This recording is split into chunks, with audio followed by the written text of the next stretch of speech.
Huh? Drum roll, please. Drum roll on my knee. Here we There- go. Good. And I'm then sitting with New York City drummer, Broadway drummer extraordinaire, Ray Marchica. Was one of the top called Broadway drummers for the last 20, 30. How long has it been? 40 years, Ray? 40 years out. As We of met, when we met? when do we meet, Ray? I know In 78. 1978. And what show did we do? Chorus line, The baby. Chorus Line. That's right. Yes. What we did for love. Yes. That's Yes. the way Ray Marchica, drummer extraordinaire, and I met. He was there only for about 3 months when I got there, and you went off the gig, and you came back to New York City at that Correct. time. Correct. You passed the baton to Jeff Kane, That's right. that I talk to every once in a while. I talked to him the other day as well. So, just so other people know a little bit about you, why don't you tell us, that was towards the beginning of your career as well.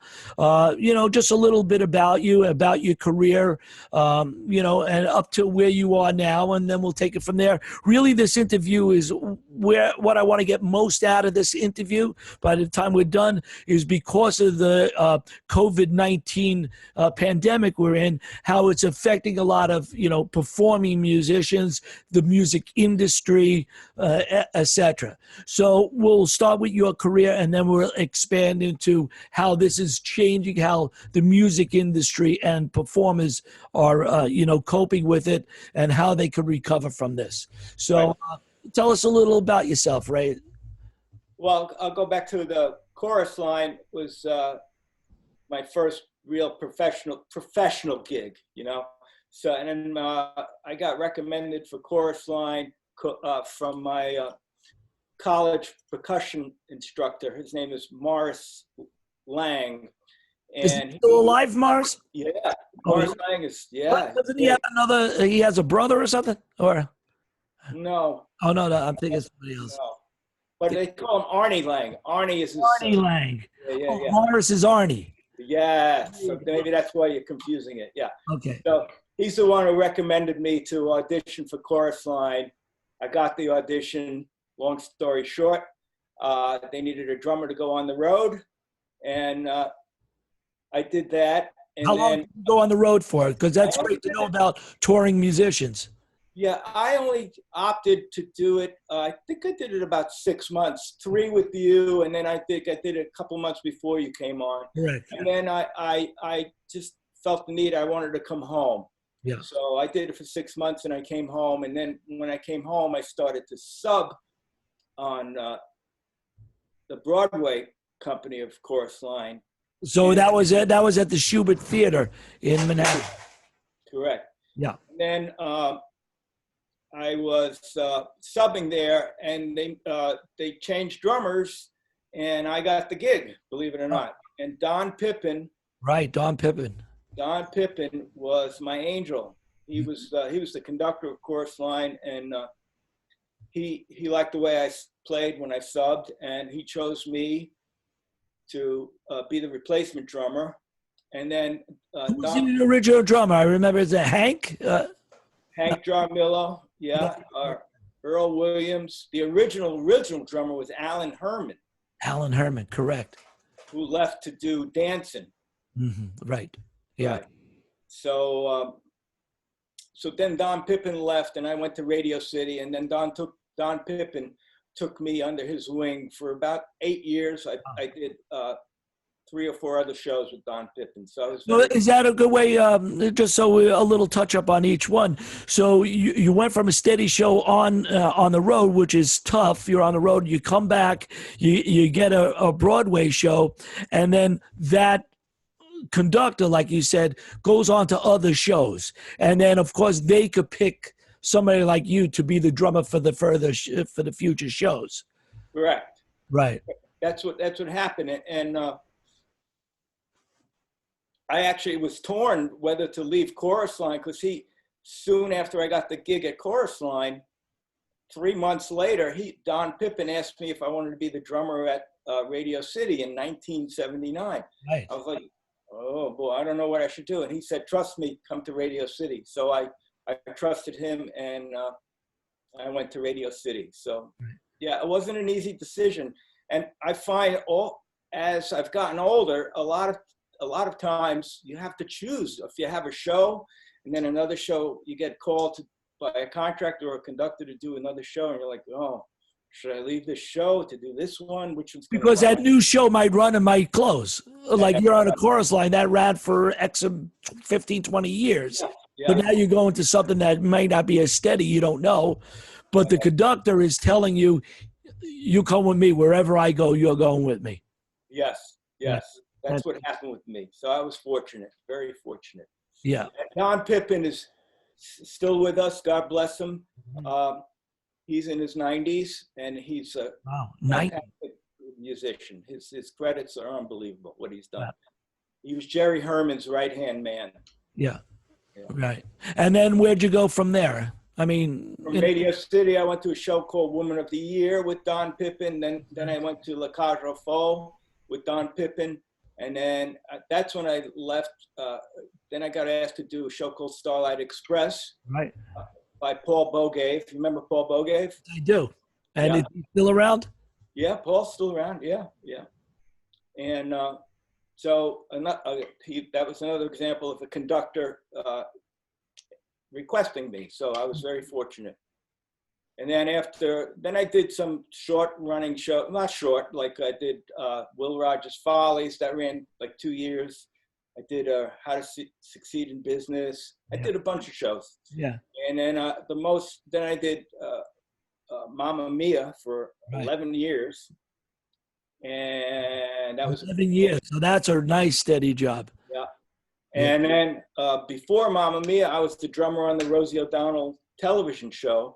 Right, I remember that. With John McDaniels. That's right. John McDaniels was the conductor when I was the house contractor and also guitarist at Grease when we did the remake of Grease. And then Rosie left that show to put on her own show with John. And then you went on that. And the guitarist that went with you that ended up doing that show was great jazz guitar player. Rodney Jones. Rodney Jones. Yeah. Right. How do you like it? Yeah. So John McDee had auditions, and I got the gig for the Rosie show. I have him to thank for that. Yeah. These conductors have really helped me. David Hulsenberg helped me at Mamma Mia. It's been great. And the contractors, John Miller helped me a lot. Yeah. Michael Keller. So they also help place you in a couple of shows. So not only with the conductor. So another way is to really get in tight with the musical contractor is the one that hires all the musicians. So if they like you, they might also pull you from one show to a new show that they might be doing. Is that correct? Correct. Yeah. Correct. And you have to make. It's a business decision. Happens in every business. Yeah. You know? Have you ever went with one from a recommendation from one of these gentlemen to a show that closed, and now the show that you left is still running, and now you're unemployed for a little while? Fortunately, I think that happened that when I left Chorus Line, Chorus Line was still running. Oh, that ran forever. Yeah. Yeah. Right. But it wasn't. I did okay because Don Pippin, as he promised, got me on another show. Right. Did you do Cats also?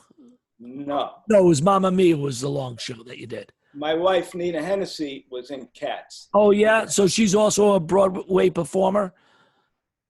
Yeah, that's how we met. Yeah. That's how you met. Wow. So there's another advantage of staying in the Broadway scene. Is she currently doing a show right now, or she's, past some of that? Nina is not doing a steady show, but she still performs. Actually, we both perform a lot in various venues in New York, like 54 Below. Only if it's an emergency. No cell phones in the pit, Ray. Why wasn't it on vibrate? That's right. Okay. Get me on the gig. All right, so you do these other shows. So those obviously are affected. You're not planning on your next show with your wife. No, they were canceled. I had, like everybody else, all the gigs got canceled. Right. So what I'm doing, I don't know, you didn't ask, but I've always wanted to get better at the Ableton Live and getting my V drums. Yeah, I'm gonna getting that stuff. Great. I thought that was a workout thing before. I thought that's what you do. Oh, yeah, I got my workout bike there too. Yeah, yeah. Oh, so you combine it between your drums and your workout. Yeah, I got some. Yeah.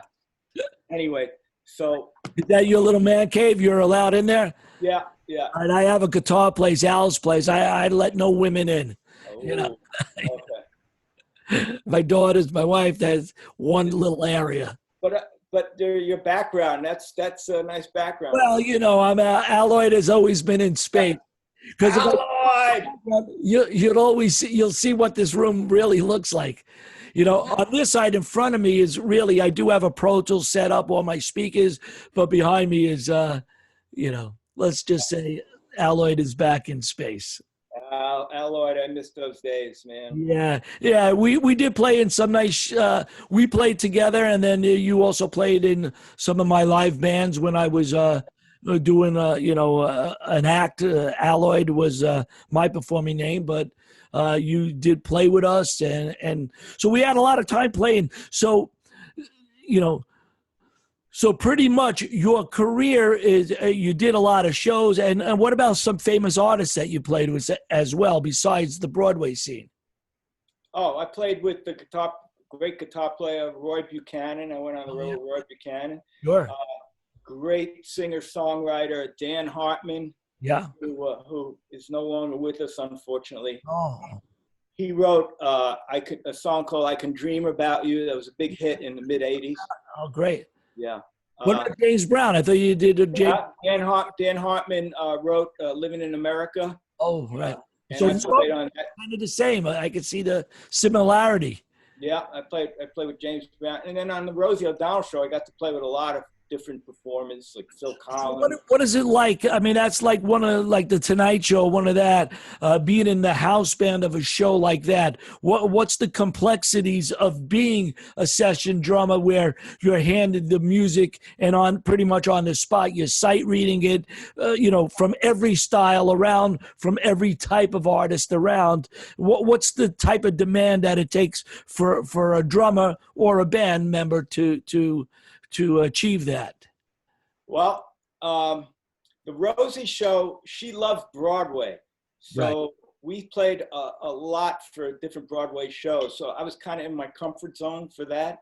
You know, we would back when the Rosie show, we didn't have, we had iTunes. So we would get a recording, or we'd get like a day to listen to the number we would play. And not really, there were no PDFs back then, so we just John McDaniel would say, listen to this recording, we're going to do this tomorrow, listen to this number from Chicago, we're going to do this, listen to so at least it's in your memory. Yeah, right. Yeah. And then he would write up all these charts that fast, or you know? I think most of the time the MD from the show would come on. Okay. And instruct us, and John McD would be like the show's conductor would actually be the supervisor, and John McDaniel would be the conductor. So the supervisor of the show, let's say from Chicago, would bring in the drum part, and we'd have about an hour to go over it before the show. Yeah, so it was challenging. It was really fun, and then every once in a while we'd have to play for like we had to play for Cher, we had to play for Phil Collins, Tony Bennett, a lot of different people came on, and it was some pressure, you know. You got to nail it. Rosie was live. It wasn't taped. We were live at 10 a.m. So 10 a.m. It was a challenge. Yeah, we were on at 10 a.m. From 10 a.m. to 11 a.m. Eastern time in New York. Wow, that's incredible. But it was a syndicated that was show. Live. So people were there at 10 a.m.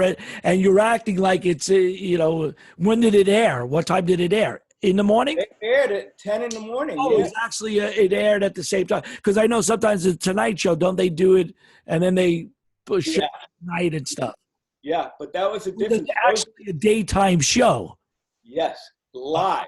It was Live. live. Right, right. So if you miss the coda, you're in trouble. Oh yeah. Oh, Don't miss the coda, Ray. no, I might have missed one coda. I'm sure I did. You know. You might have missed one. So, what about having subs? You talked about subs before a little bit, which I would like to touch on. Let's talk about the Rosie show. Were you able to sub or let somebody fill in for you if there was, an emergency? Obviously, you wouldn't take another gig at that time. Right. I only subbed out once in 6 years Wow. to 2 shows. Yeah. And Terry Silverlight, great drummer, he subbed for me. Yeah. So he just jumped in and did the same thing. Got the music before, and was under the pressure, and then did the show. Wow. Right. So what about subbing on Broadway? So you always had your own chair on Broadway, so you weren't so much worried about the pressure of what a sub does. I mean, I know you've done some of that. So somebody that would come in to say Mamma Mia, that because you were allowed to sub that out to other drummers, correct? Correct. Somebody that would come in under that pressure to learn your book and play as well as you do. You're playing the show every day now for X amount of years.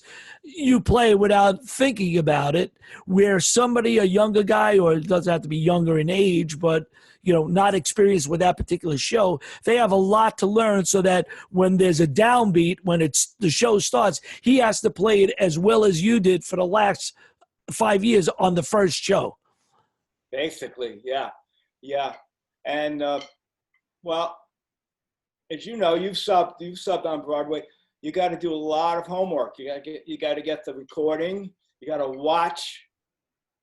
At least I watched 3 or 4 times minimum.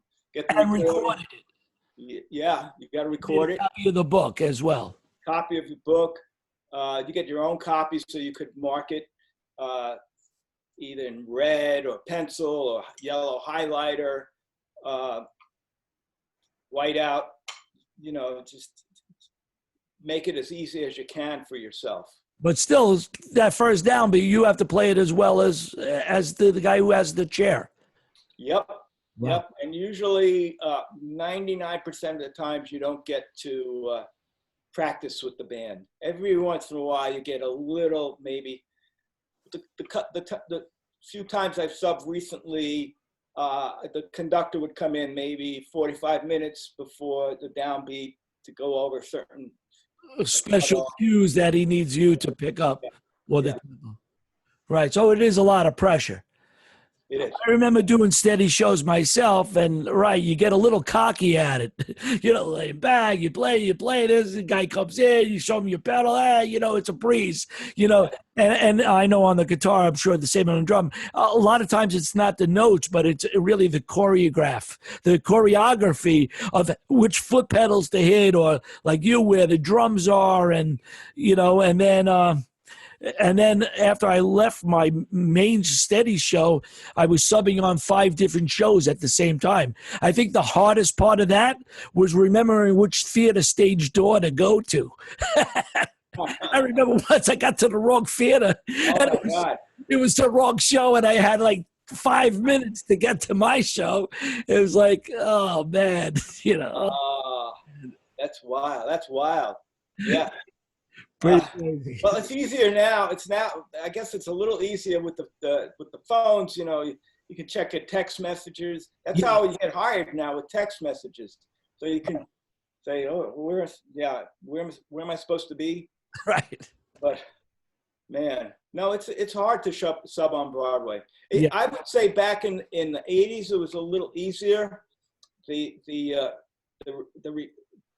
my experience, I was allowed to put a little of my own flavor, if you call it flavor, or my own style. Of course, I would honor and respect what the regular drummer was doing, but I was welcome to change it up a little. You know, you didn't have to be exact. You could, Yeah.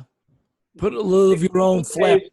I think these days they expect you to be more precise and play exactly what the regular is doing. Wow. So it's changed. a lot of pressure. So, I mean, that's terrific. Let's because we're not going to go too much longer. Just talk to me a little bit. And so, obviously, that you're a union member, Local 802, which I am too. You know, they had a great pension. Now we just got a bit of a cutback. Could you talk a little bit about how you feel about the pension and where you're at with that? You know. Okay. Thanks for asking that. Yeah. So I collected before I turned age 65. So my wife and I talked. You collect less money if you collect earlier. 65 is the maximum you can collect. So I decided to collect early. And why was that? I mean, it seemed like you were working. Do you really need the extra money, or? Well, my wife, the way our finances were at the time, we were doing an apartment renovation. I had been doing the revival of Miss Saigon. That just closed. And we felt, okay, I'll collect 2 years early, collect a percentage less, a couple of, like, I think mine was,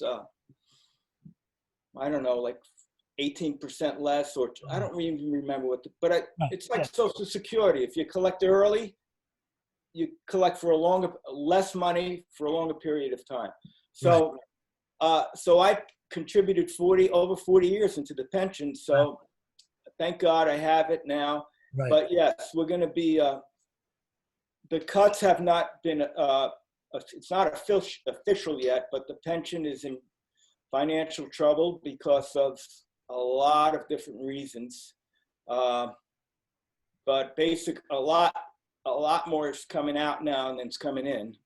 And the way it was invested, there's a lot of issues going on with how the trustees have invested our money, especially after 2008, that it didn't come back up and take the ride. Wow. And in fact, there was a lawsuit, and it got settled. The pension got $27 million settlement based on the trustees not making prudent investments. Wow. Of course, there's two sides to every story. The trustees are saying they did everything right, but yeah. Anyway, all right, so, story short, more is going out than is coming in now, and so there's our proposed cuts that are going to happen. Looks like.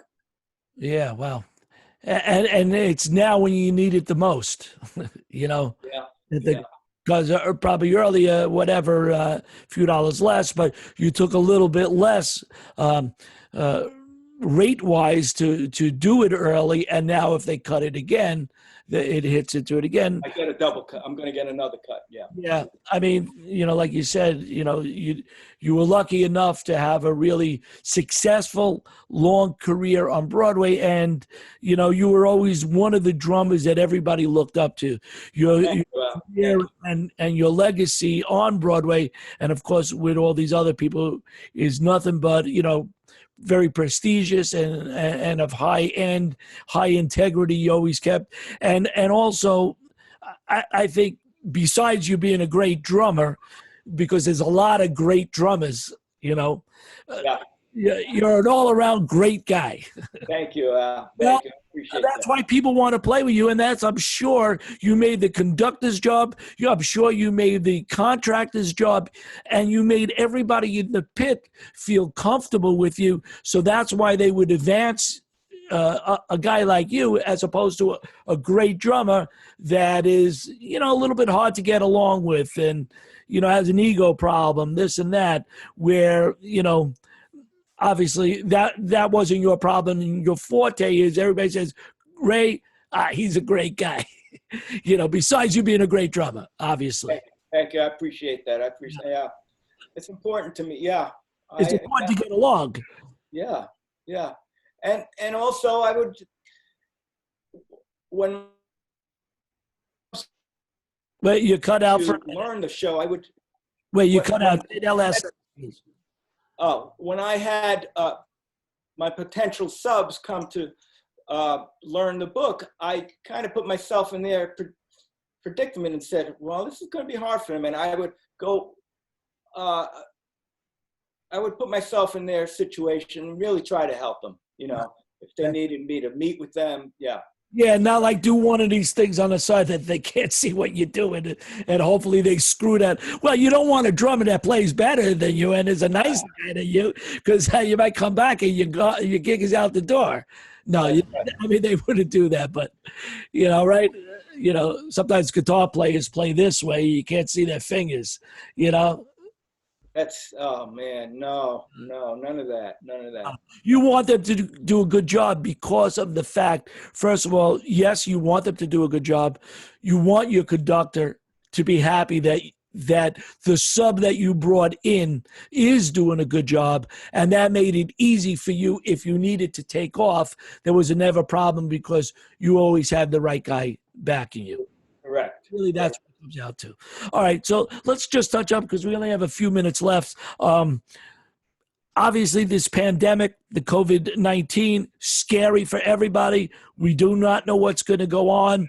Could end tomorrow. We've been out of work, 3 weeks, 4 weeks.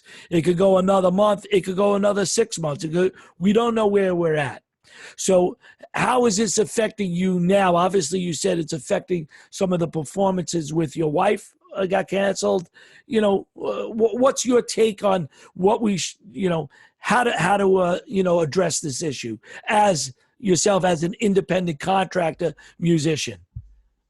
Well, okay. So as I said, I want to get better with all of the digital stuff. And I've always wanted to get better at becoming a home engineer. So I'm spending a lot of time in my. Oh, you're going in and out. And I'm using Ableton Live right now. So that's what I'm doing, and maybe hopefully someday I can generate some income from that. But I'm using the downtime now to learn that. I'm also using the downtime to practice more, both on. Bill, you need to practice. Get it right already. Oh man, inverted paradiddles with flams. I'm not great at that. You know what I mean? So that's amazing.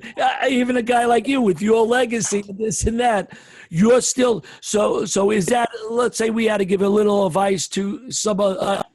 You froze up, and that was perfect phrase.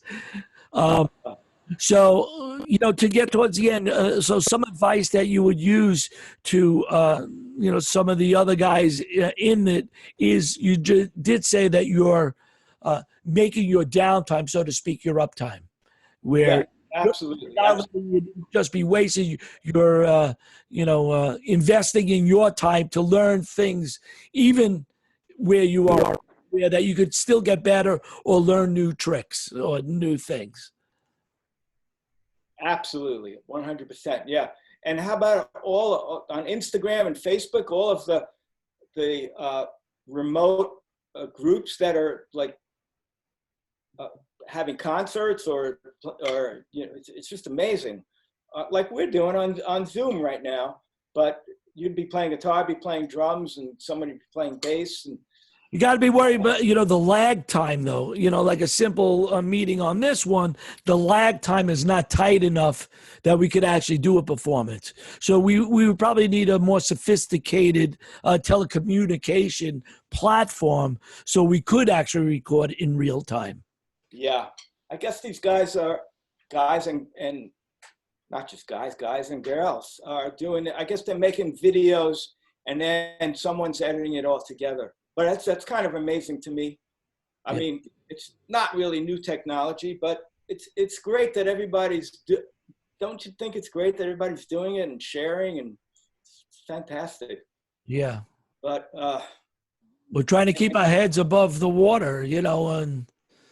Yeah. I have some students. I've given 2 lessons, one via Google Meet, Google Meet, and then I did one just on a FaceTime.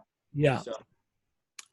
Great. So why don't you wrap it up, Ray? If you could give a little inspiration, a little good advice of, how to keep our heads, because it is also a mental thing.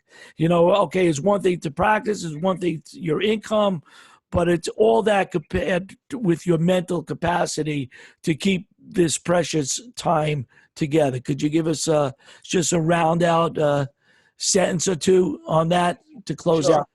sure. So I have a 30-year-old daughter, so she's with us right now. So we're spending time together that we don't usually get to do. Wow. My son is in Los Angeles, so I call him more frequently than I normally do. So family time. My wife and I are cooking with our daughter. A lot of family time. Yeah. And as my mom, God bless her, she's in Staten Island with my sister. So family, we're always on the phone with each other. I'm sure you are too. Of course. Yeah. And then as far as music, I'm not a great keyboard player at all, piano. So I've taken a lot of lessons with an amazing musician, Mike Longo, who we lost to COVID. Oh my God. Yep. Huh. Yeah. Sorry to hear. He passed away on March 22nd. Oh my God. Yep.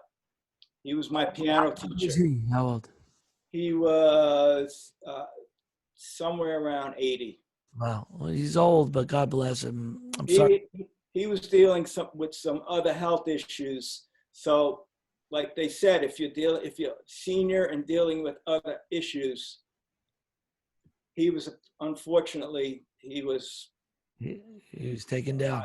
Yeah. I'm real sorry to hear that, Ray. Yeah. So I'm practicing Mike Longo's piano lessons, drums, going over some of my favorite records and playing along with them, reanalyzing them, mallet, vibes. I used to be way better at that, so now I'm starting to get better at it again. There you go. Okay, Ray.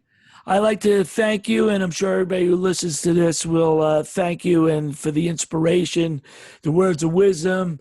Like I said before, your career is, of the highest level, and everybody that knows you or work with you thinks the same as what I'm expressing now of, how much of a great guy you were and what a sensational musician you are. And, I just wish you and your family the best, to come through all this, and hopefully we all do as a nation and really as the world, that we come together to get through this pandemic. Thank you, Alan. Thank you for reaching out to me. I really appreciate it, and it means the world to me, really it does. And to say our prayers for humanity, and I don't know what the big lesson is, but hopefully we're all going to be better for it, All right. Thank you, Ray. I'm going to say bye for now. Thank you so much, and peace out.